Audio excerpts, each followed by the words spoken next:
भी तुम चली गई।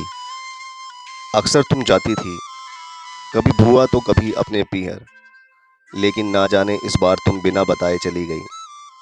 सोचा कि हर बार की तरह फिर से आ जाओगी और हाथ में कुछ खाने की चीज़ लेकर मुस्कुराती हुई मिल जाओगी, लेकिन इस बार लगता है लंबी छुट्टी पर चली गई। भी तुम चली गई, लेकिन याद बहुत आओगी। भी तुम चली गई, जिंदगी के इतिहास का एक और पन्ना पलट गया।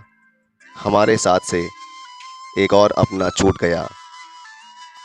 जब भी मैं पहले उदास होता था तो मैं किसी से ना कहता था, बस यूं ही मुस्कुराता रहता। लेकिन तुझे न जाने कहाँ से पता चल जाता और तू धीरे से मेरे कान में कहती, क्या हुआ?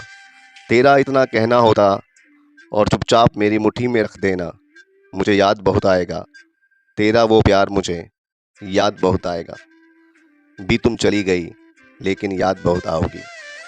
तेरे भरे पूरे परिवार में चाहे किसी में भी कुछ अनबन रहती, लेकिन छोटे से बड़े तक तेरा सब पर ध्यान रहता। इसलिए घर के छोटे से लेकर बड़े तक सब तुझे दिल का हाल खोल कर रख देते थे।